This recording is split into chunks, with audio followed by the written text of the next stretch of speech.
ppm removal of nitrate, which is about 2.5 tonne of nitrate you're pulling out of the groundwater, is that if you're skimming the well, as I call it, you've only got a small amount to bring yourself back into compliance. You can get a lot more water out of that because most of it is going down the bypass line. The bypass line is something that enables far more water output than just passing it all through the ion exchange columns. So we're seeing that a 20-foot containerized system is a mobile treatment asset, and for some of the municipals in England, they see that as something they can have in the car lot that they can ship out to sites and bring back home when they don't need it. It's not a fixed asset on the ground anymore. You can actually transfer the treatment systems between impacted sites. So the money moment. There's two configurations. There's a sulfate return, which is including the 3-column ion exchange, intake filtration, the regeneration valving, system control. It communicates with the smartphone about refills, 2 nitrate analyzers, and the Pathfinder pilot that I described earlier for $228K. And to include the electrochemical cell, that's quite a step up in terms of the equipment supply, but also the fact that it reduces and almost eliminates the brine supply to the system at 346. I can see all the sharpening pencils from the other folks in the room. 2 slides left before questions. Ionix as a company is fully owned by a British company called Severn Glocon. The picture up there, bless him, is our owner, Maurice Critchley. So it's a family-owned company, 800 people. Next year our sales turnover will be $320 million. And Maurice's view on life is that he's been building a business on complex oil, gas, and well inspection technologies for the last 20 years. And environmental engineering is something that he feels is a good investment for the future in those areas, plus water. And so he comes out, and we feel that we've developed a product dedicated to the needs of rural communities. I'd just like to make some acknowledgements to close. Dr. Darby, thank you very much.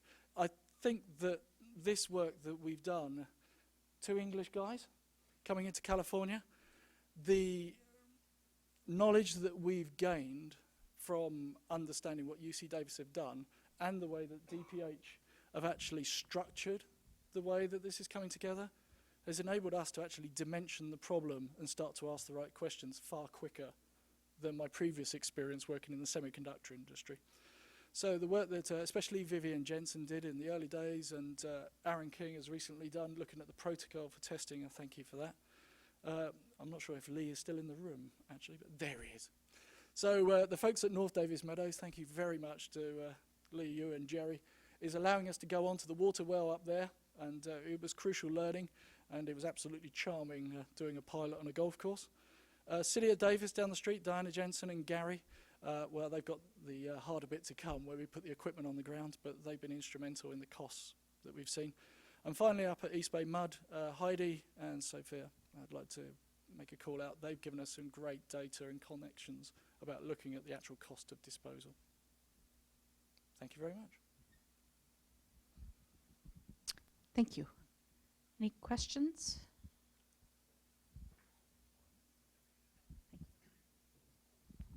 Any questions on the web? No? Hello, this is Matthew Keeling, Central Coast Water Board. Do you think there's any future potential in scaling up the electrocatalytic cell to do nitrate removal? Yes, because we've actually been looking more at the retrofit of the 156 ion exchange systems that are currently installed across the USA as also a target market for the technology as an upgrade. We have looked at the scale of the cell, and we've designed it to be a modular system. So up there we talked about a 50 gallon a minute system taking out 36 ppm of nitrate, being a 2.4 tonne of equivalence nitrate you take out. That cell is capable of 6 tonnes. So for a municipal scale 800 gallon a minute system, you're talking a cluster of 4 to 6 electrochemical cells. And that's the way we want to approach it, because if you make one big one, the electrical connections get huge and the practicality of it's hell. But it's also it all changes seasonally, and you don't want to waste that energy cost, because we know ultimately it's going to be electrical and chemical that's going to drive the market adoption of the technology.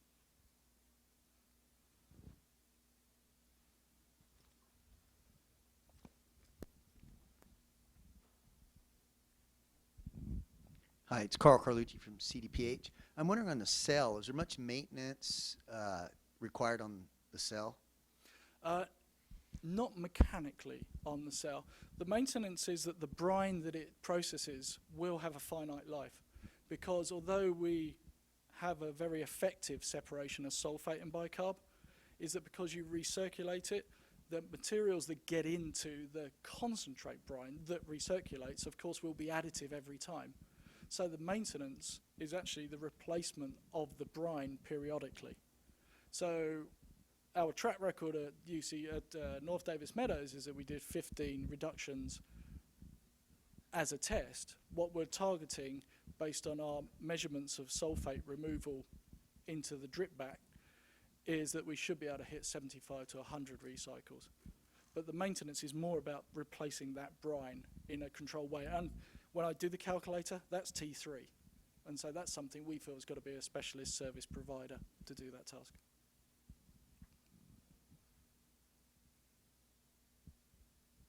Any more questions? None on the web? I escaped lightly. Thank you very much. Thank you. Okay. Next, we have innovative ion exchange solutions for the treatment of nitrate-laden water to potable water for small communities. William Schwartz, Envirogen Technologies. Thank you. Do you want it left up here or do you want it down here? No, this is fine. How do you scroll screens? You can do it like that and it'll send it forward, backwards. You gotta use the arrows here or page up, page down up there. What's your logo? Yeah, oops, go back up. Oops. Another direction. So that's page up. Okay. And then Okay, good afternoon. My name is Bill Schwartz. I'm with Envirogen Technologies. And what I'm going to present today is our recommended approach for treating nitrate contamination for small community systems. Envirogen Technologies is a service company. We design, build, operate, install, and service ion exchange systems of various sizes for water treatment. And from the operations service perspective is really what I want to talk today, because I think that's really critical when we talk about these small system implementations. So from our perspective, small system design challenges, we got to look at both process considerations and operational issues. And I can't stress more about the operational issues. We believe our Minx product line will probably give us the best treatment options for these small community water systems. I'll spend some time talking about the systems we currently have in operation, give you some performance numbers to take a look at, and also talk about some nitrate pilot test results of a small Southern California 50 connection or 200 connection system that runs 50 GPM. This is a perfect example of what we've been talking about these past 2 days. I will talk about the case study using the systems or the parameters outlined in our invitations, and basically give you both CapEx and OpEx cost and my assumptions based on that, and discuss briefly some options for other contaminants to take a look at. Some of them are discussed today here. Okay, starting small system design challenges. From our perspective, and looking at it again from the operations service perspective, the process considerations we really need to take a look at is flow rate. A lot of people talk about peak and average flow rate, but the reality is neither of them apply when you think about it. You have summer conditions, winter conditions, and on these small systems, if you have 20 connections and 3 people go out on vacation, it makes a huge impact on the system, both for flow rate. Also, we see the influent water quality variability is tremendous compared to larger systems. And I've got some slides to show you from this pilot test where you can actually see the water quality variability. System utilization and availability are key. Some of these smaller systems, they may use very little water in the wintertime. We have some systems that operate more in the 15% range in the winter, and then come summertime, they crank them up to 80, 90%, even 100% capacity in some cases. So really the utilization is a key factor, but also the availability of the system, because small systems, they lose one well pump and they're out and they've got to use their higher nitrate well and they turn it on and they got to go for it to keep the water going to the people. When you look at treatment goals, a lot of times you'll see in specifications they'll talk about system treatment goals, but really it's better to look at the overall treatment goals, because system goals are good, but when you look at the overall, that's what the customer needs in the long run. So it's something that we really try to strive to. And finally, you've heard this many, many times over, waste rate is the key. I mean, in our experience, 40 to 6% of the operating cost, the OPEX cost, is in waste handling. From an operational perspective, resources, it's been discussed a lot, but personnel. Most of these guys' system, and in fact this one example I'm going to give you in Southern California, they have 2 part-time operators. They have 1 water manager and that's it. So they are 1, spread thin, and 2, their abilities to run systems, if they're complicated, can be a significant strain on the organization. They just don't have it. The other thing is financial. You know, it's nice to talk about a lot of equipment, but if a person puts in 2 nitrate analyzers, for instance, they can't afford to even repair 1, let alone having 2 or operate in main 2. So it's something you got to really keep in mind.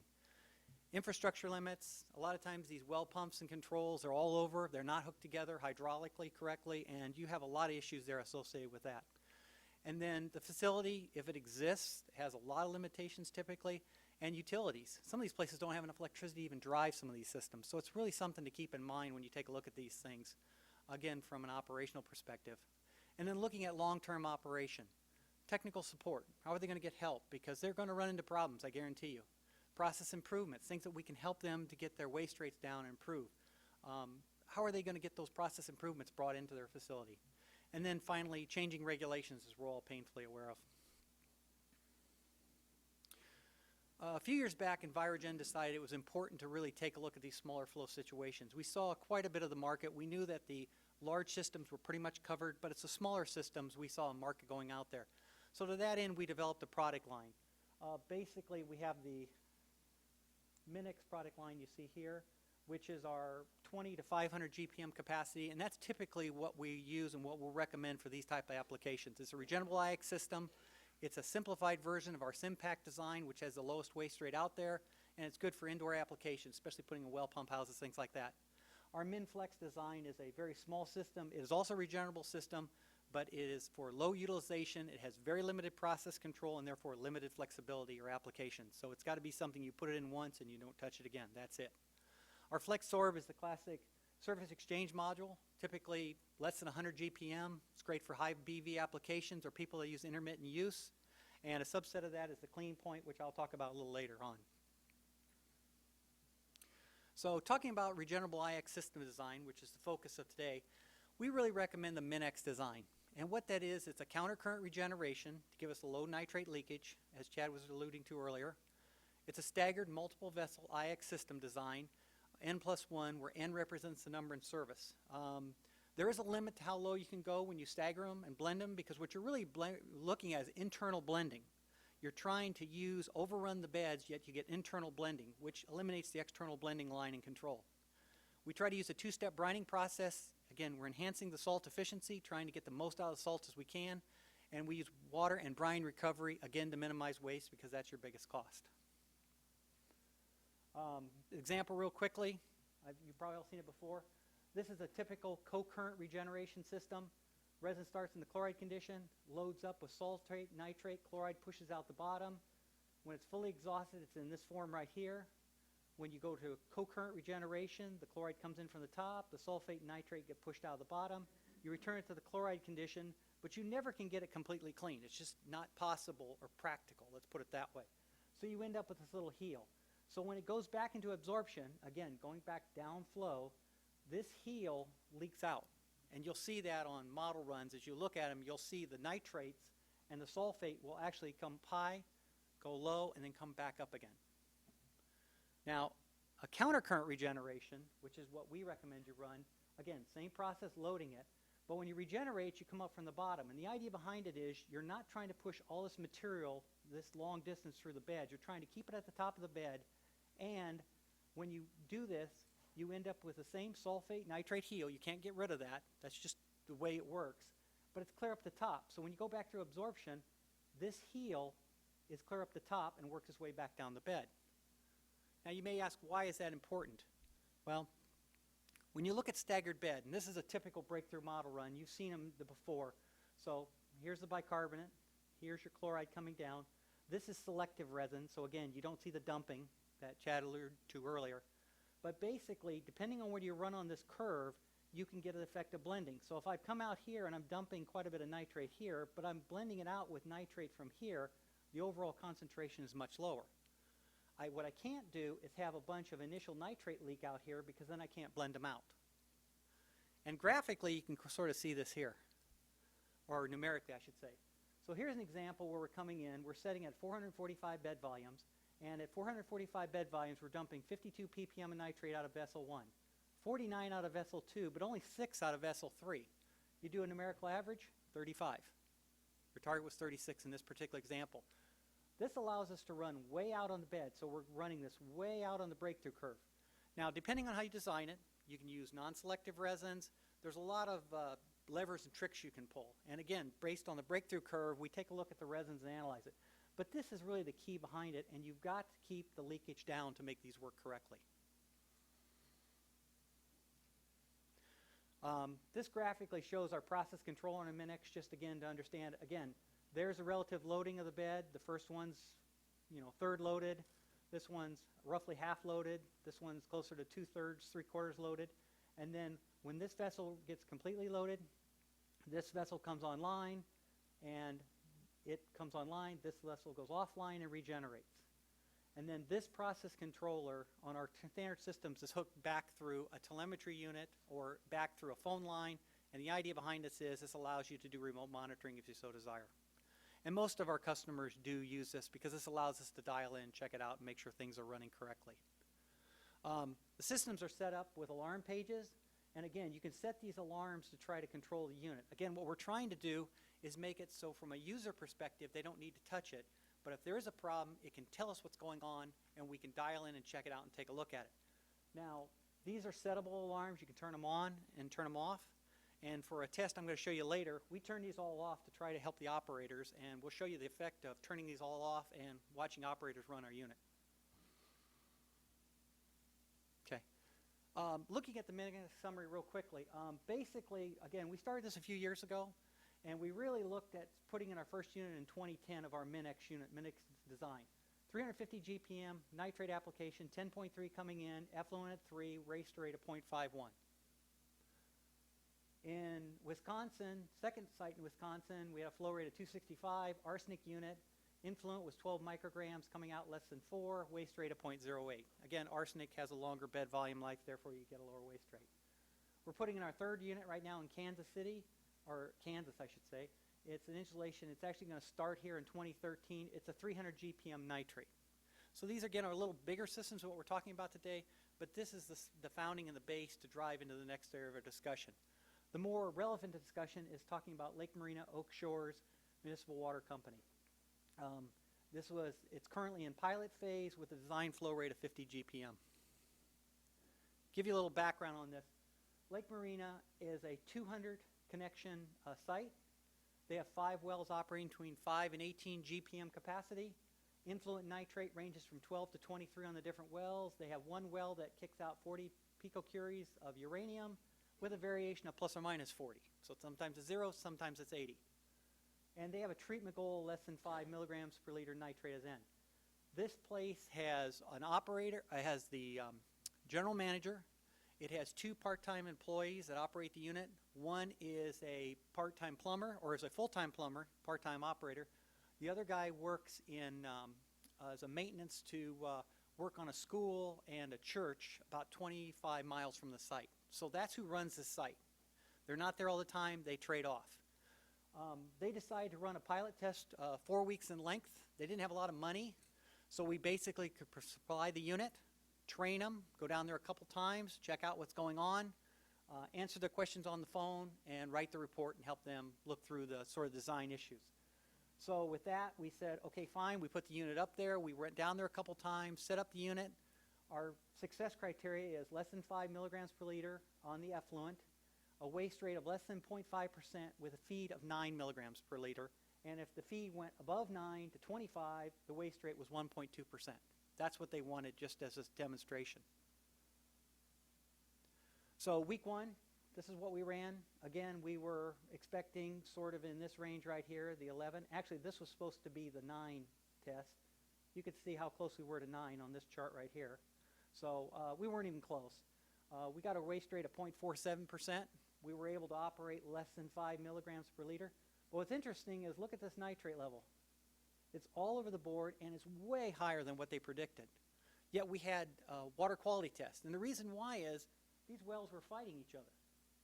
The two were running. When they ran independent, you could sample them, they were fine. But when they hooked them together hydraulically, they were all messed up, basically, and they wouldn't run. So we ended up getting most of the water from well 1 and little water from well 6, which is their good well. Again, we compensated for it. No big deal. It worked pretty well.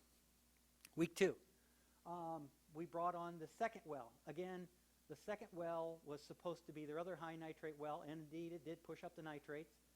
Better control this week. These wells were turned on and left alone and run continuously. So this is just normal variation, as of the last slide, of their water quality throughout a week. Nothing changed. No changes to the operating system. Again, we were able to stay beneath their 5 milligram limit. Got a little closer up here. The whole curve moved up, but that's expected because our nitrate concentrations were higher. Again, 0.46% waste rate, what we're seeing out in the field based on what we currently ran. And this is about an 8 pound per cubic foot salt dose. Got to week 3 and the wheels fell off the wagon. Basically, the one operator who was the guy that maintained the system or maintained the schools went on vacation or left for a couple days. The part-time plumber took over, didn't bother adding salt to the unit. Ran out, we overran the beds, and there goes our nitrate. So this illustrates really, I mean, something as basic, and I'm not trying to be insulting to anybody, but something as basic as putting salt in the unit, it escaped them. They were trained, they understood, but this is why it is so critical to understand that these folks are just not that experienced, and to put something very complicated in there is going to be a difficult challenge at best. Anyway, we reloaded the salt, put it back in, system pulled in, so no surprises there. This is the pilot trailer we run down here. Again, it's just set up so we can run our tests, both SIMPAC and for SIMPAC and Minx. Multiple vessels, there's your clear columns, nitrate analyzer, process controller over here. So this is the unit that's physically sat down there. All right, I'm going to go ahead and move into the cost summary. We all got the same example to take a look at. We looked at this thing and we said from an operations and service perspective, what would the customer really need or want? And what we decided to do is we would recommend a 125 gallon a minute system because that's a well pump capacity. Wells never improve. They always get worse. And when they need the water, they'll use the water. And what we don't want to do is ever starve a customer of water. So by designing a larger system and take into account that we can bypass through internal blending, I can take the advantage of keeping the waste rate low and still giving them the hydraulic capacity. And if their concentration goes up over the years, I can cover it. This also eliminated the bypass loop. They currently had a bypass loop with an extra motor-operated valve, flow control, and they also had a second nitrate analyzer. So the idea behind it is we eliminate those components. It's a 30-inch diameter vessel, 42 inches of media. Again, 3 vessels online, 1 vessel in regeneration, stagger bed design, countercurrent regeneration, the whole thing we discussed earlier. I included one nitrate analyzer and a post-chlorination, and again, the standard tankage to do brine waste and recovery. My process conditions were 475 BVs based on what I saw out there, using 8 pounds per cubic foot. Gives us a waste rate of 0.48%, which is typically 12% sodium chloride. We run a higher concentration for a number of reasons, which I won't go into today, but we run a higher concentration because we get different approaches with our stagger bed design. Salt demand is 2.4 pounds per 1,000 gallons processed. Other cost basis include salt, assuming 125 a ton delivered, waste disposal 15 cents a gallon, bag filters, and I use labor at $65 an hour to operate and run the system. I did not consider permitting cost or hook up to a SCADA system, which can both be very costly depending on the requirements there. In summary, our equipment falls in the 150 to 175K range for this type of system. I went ahead and used the TDP calculator capital factors provided in our instructions. So there's the installation cost and the engineering cost with a total cost of $375 to $438K for the unit. Our OPEX cost, again, included labor, salt, getting rid of the waste, and we're looking at $918 to $1040 per million gallons treated. Again, there's a lot of variations. I will say that backing up a little bit, I believe the installation cost for a prepackaged unit seems a tad high here, and same way with the engineering for a prepackaged unit, but again, those are the numbers that I use. I want to make sure we compared apples and apples. So, just real quickly, I want to talk about the Clean Point system. It's a point of entry treatment system. Basically, it's what we provide. It's a modular system. I'll show you a picture in a minute. It has a flow rate range of 50 to 30 gallons a minute. It typically uses single-use replaceable resin. We can use it to treat chrome 6. We have 35 of those units up and running today. Arsenic, perchlorate, and uranium. It's a lead lag configuration. It also has a PLC control. Uses a 500-gallon internal storage tank with booster, and the idea behind that is it's a self-contained unit that can be set on the ground and provide water to the customer directly. So it's all self-contained in one unit. It has a optional RF telemetry package we put on it because, again, we're looking at running 35 units in very remote areas, so we centralize them to a central control place where we can watch them and monitor them remotely. As was pointed out in other presentations, basically, these units right here with today's smartphones and everything, you hook them together, they can call and you can check them out, and if you have to download them and talk to them, you can talk to them, and if you need to send a person out, you send a person out. There's a picture of the unit there. It actually has this ag tank they put out here because what they wanted to do, the well pump was very limited, so they pushed this into this ag tank so that the well pump can run, charge the unit, but this is just because this particular person had a lot of agricultural watering they wanted to do. So the unit is designed to be self-contained. You drop it on the ground, hook up power, hook it up, and you're ready to go. That's the intent of the unit. So in conclusion, we believe Minx provides a reliable, cost-effective contaminant for ionic species for treatment for smaller feed flows. Operational factors are absolutely critical in this treatment decision process. You've got to really think this through from an operations service perspective. Because we are a service company, we see this day in and day out. Regenerable resin systems, waste disposal is the largest operational cost. Again, 40 to 60% of the total OPEX cost is in waste disposal, as we've discussed, is what we've seen. And replaceable resin systems are very good for small flow, intermittent use, and contaminants with very long bed life. For instance, uranium, some chrome applications. So it's a balancing act that you have to take a look at whether you want to go regenerable resin. Nitrates, they're typically always regenerable. Arsenic is kind of the middle of the road, and there are resins that can that are non-regenerable that work very well for arsenic applications. And with that, I'll answer any questions.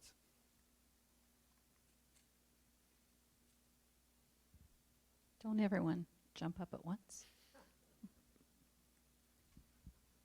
No question? Oh, there's one right there. Any on the web? Nope. Okay. Sam Najim with WQTS. Quick question. Can you elaborate a little bit on how many bed volumes you used in regeneration versus slow rinsing and versus fast rinse? Do you use the rinse approach, and what do you do with the rinse water to get to those low levels?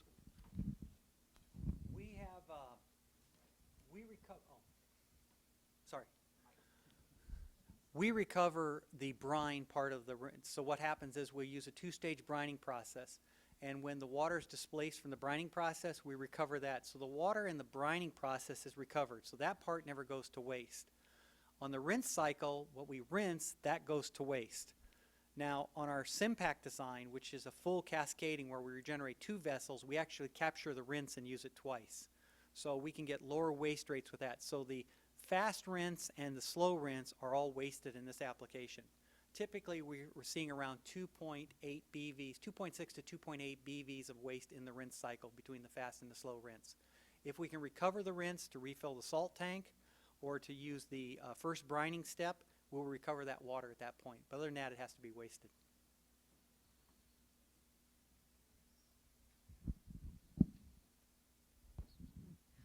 You're speaking about point of entry devices and remote areas.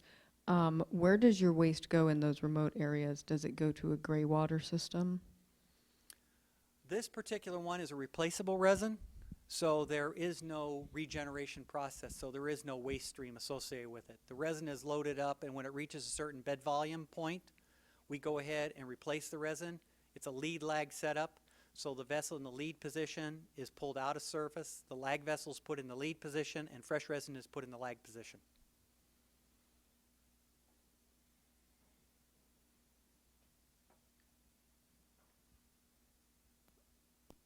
Any other questions? None on the web? Thank you. Thank you. So next we have Charles Drury, nitrate and groundwater. Is it IX? And catalyst water treatment solutions. Right behind you. Oh, thank you. Hi. Okay. Do you want me to just go read only? Yeah, just go to read.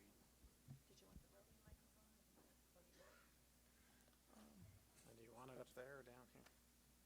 I think up here's fine. Okay. Yeah, I think I'll do this one if I Okay. need it. So you can advance slides just hitting that, or these up, down arrow keys. I'll do it. Okay. Okay. Good. Figure out which glasses we have to use. Okay, thank you, guys. Gotta find out which glasses we need. I'm Charles Drew with Calgon Carbon, and we're going to talk a little bit about our nitrate treatment technologies. We'll go over the source. I think y'all would know what the sources are, health concerns, standards. Talk a little bit about our treatment technologies, our options, ion exchange, and something we're excited about is our catalyst treatment systems that we've developed in conjunction with the University of Illinois, and then a brief cost analysis. So, you know, nitrates, a naturally occurring compound found when nitrogen and oxygen combined. Small amounts okay, excess, of course, pollute, and it's a rural problem, and that's where a lot of the nitrate wells are a problem, are out in the rural areas, or old rural areas that are now, you know, residential. And it's throughout the United States. Health concerns, of course, interferes with the blood's ability to transport oxygen. Partially at risk are babies younger than 6 months and nursing mothers. Can lead to the blue baby syndrome. Unconfirmed links to diabetes and cancer. United States standard is 10 or 44 as NO3. There are 3 basic treatment technologies, and you all have heard all about those today. Ion exchange, which is the most common for nitrate and low levels of perchlorate. Biological works well with high levels of perchlorate and nitrates. Negative would be a large footprint. And then membrane, reverse osmosis, UV, produce a high level of waste. So what is ion exchange? Chad did a good job explaining that, giving us our ion exchange 101. It's resins, which are synthetic polymers. Ion exchange resins are primarily designed to remove ions from a dilute solution and concentrate them into a small, relatively small volume. Ion exchange resins are able to exchange either the cations or anions, and in this case we're talking about anions for a chloride ion. Both, of course, nitrates, perchlorates, arsenic, chrome-6 are anions. So a typical service cycle begins when the resin bed starts and exchange or absorbs the nitrates or perchlorates that are removed from the stream. The service cycle of regenerable ion exchange for nitrate systems will last generally hours to maybe 1 day before it has to be regenerated. Once the bed is loaded, then you have to have a salt solution that regenerates and drives off the nitrates and perchlorate and the other anions, and that produces a salt waste, which is something we've talked about today, and what do you do with that salt waste? So we have a regenerable ion exchange, which is the Calgon Carbon, the company I represent. We have what we call a continuous ion exchange contactor. So we've taken the benefits, the countercurrent regeneration, the multiple cells and absorptions, and put this into one piece, one unit to provide efficiencies of salt and regeneration, producing a low waste stream. Without the complexity of the valving that requires the exchanges and the different sequences of operation that a valve, a fixed bed unit requires. Both systems use non-specific resins or nitrate-specific resin, And of course, a fixed bed system is a batch system, so you'll have one bed online where another one is getting ready to go online, and all of these have on-site regenerations. Again, they do remove nitrates, perchlorates, chrome-6, and other anions that one can target with these strong-based anion resins. So an ISEP is a moving contactor.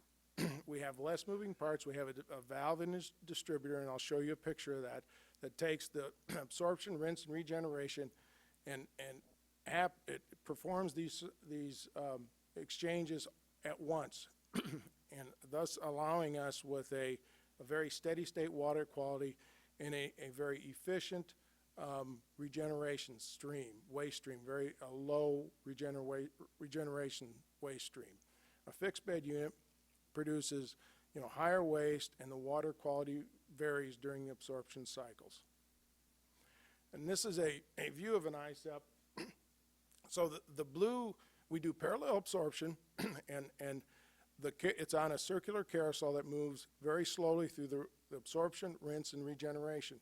Your blue zones are your absorption zones, and you have various stages of absorption. Your green zones are your rinse zones, which rinses out any entrained salt that comes through from the yellow zone, which is the regeneration zone. So we use a countercurrent, counterflow regeneration. As you saw earlier, the countercurrent is one of the most efficient ways to regenerate. And the key to the whole system is our multi-port valve. The yellow top part is our stationary valve, stationary portion that is connected to a header that feeds the water in on the top portion. It flows down through the internal part of the valve, goes into the cells, out through the cells, back up through the blue portion of the valve, and then out to the distribution system in the yellow portion of the valve.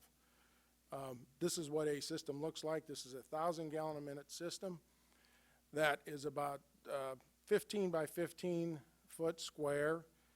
Water comes in the top of the top header, goes down through the valve, goes down through the cells, removes the contaminant, and then comes back out of the header into the feed or distribution system of the water treatment. This is a Southern California project. This is a 5,000 gallon a minute system. Without the hosing, you can sort of get a better view. You have the rotating portion is below with the yellow pipe connections on it. The Hastelloy steel is the below portion, the rotating, and the polypropylene is the stationary portion of the cell. We've had systems operating in the U.S. in excess of 17 years, treating flows from 25 gallons a minute up to 5,000 gallons a minute. A lot of our experience comes in the process industry, sugar purification, lysine production, and of course in the nitrate removal area. Something that we've worked with the University of Illinois as a catalyst system that destroys both the nitrates and produces a clean stream of nitrate-free water. So the catalyst allows a reaction between the nitrate and the hydrogen, produces a gas, end product of nitrogen gas. The catalyst reaction for our application is at room temperature, and you can increase the efficiency of catalysts by increasing the temperature, but that starts to we start getting into exotic metals, and we wanted to stay away from the exotic metals and have a system that would work with plastics or PVCs. There's a zero waste discharge, and we've, as I said, worked with this with the University of Illinois. Just a quick schematic of a catalyst system for direct treatment of water. Now, what we've also found, you can do direct treatment with the smaller systems, 50 to 500 gallons a minute. We also have developed a system that we can take the brine off of the bigger systems, like your 4,000 or 5,000 gallon a minute nitrate removal systems that'll produce a brine flow of 20 or 30 gallons, and we can also destroy the nitrates and reuse that brine. You can't make a zero waste system, but you can probably recover 80 to 90% of the brine and reuse it. So basically, the water comes in the schematic I show comes into the top, but it's really an upflow reactor. So it comes into an upflow packed reactor. We feed hydrogen as an electron donor, which creates the exchange in the catalyst. It's a packed bed. We have to gas off, and then from there we produce a nitrate-free water or low nitrate water, whatever the goal is for the treatment facility. These are some of the early tests we've done just to screen the catalyst. The catalyst is on a carbon support. We found that palladium and indium has a very acceptable reaction rate along with good long-term stability. We've tried palladium copper, palladium tin. They just don't have the long-term stability we're looking for. So as you can see, we took a solution of water, we put in the catalyst, and we would time the reaction. It wasn't a packed bed, so the reaction rates were slower, but we could find out how good the catalyst formulation was. So from that, we've taken the design that was sent out and said, okay, what can you do with a system of 50 gallons a minute? So if we take a 50-gallon a minute reactor, or if we would take a 50-gallon a minute stream with 70 parts per million of nitrate with a goal of 13, we would add palladium of 830 grams, 166 grams of indium for a total mass of 166 kilograms. A reactor size is about 380 liters, 100 gallons. That would treat a 50-gallon a minute stream. So we'll go to the cost analysis portion of it.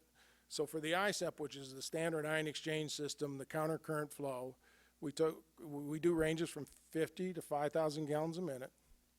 A cost for a 100-gallon a minute system with nitrate in of 70, sulfate of 60, chloride of 20, with the treatment goal of 35 ppm. Our capital cost, including resin, is $375,000, with an installation cost of $40,000. So we're looking at $400,000 plus for an ISEP system, including installation cost.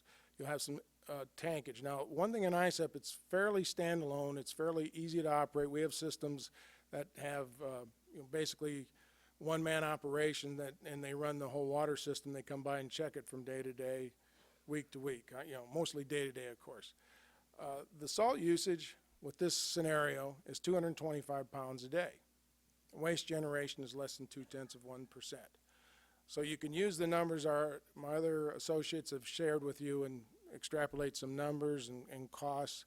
But what we're pretty excited about this next scenario, which is the catalyst cost summary. The flow range for direct treatment of catalyst, 50 to 500 gallons a minute, we anticipate the cost to be $100,000 with installation of $10,000. Our O&M cost basically is hydrogen, about 5 pounds a day of hydrogen. We expect catalyst replacement every 3 to 5 years. So that is a very, I think, is a very friendly a way to approach nitrate removal, especially for the smaller systems. And of course, you all know nitrates are toxic chemicals. And ion exchange obviously has been an established solution for many years. And I wanted to thank Dr. Charles Worth at the University of Illinois, Brian Altland, my senior process engineer, and Tim Knowlton, my senior process engineer that helped put it together, this slide, and works to develop this technology. Do I have any questions? Yes. I think hydrogen's running around $1.50 a pound. $1.50 to $2 a pound for hydrogen. People on, that's okay, people on the webcam. It's $1.50 to $2 a pound. It varies, but it's not too bad. Chad, you have a question. I can't help it, Charles. Yes, I do. So one of the things that I'm aware of in that catalyst type approach is degradation over time and then regeneration with either weak acid or something like that. Is that a part of the process? You didn't talk about acid as a consumable. Have you overcome that previously described challenge? So far, so good. Yes, that's a concern. We found that in some of the work, we've not had a problem with fouling, so to speak. But even when we had problems with it, we were able to bring it back even with a water rinse, just clean water rinse. That's in the brine, using in the brine. So the brine's a little touchier. And the reaction rates with the brines are slower because your concentrations of brines are in the 10 to 20,000 ppm range versus the nitrates here in the 70 or 80,000. And a lot of our focus and work has been in the brine field. But we've found that for direct treatment on the smaller systems, it looks like a very attractive approach.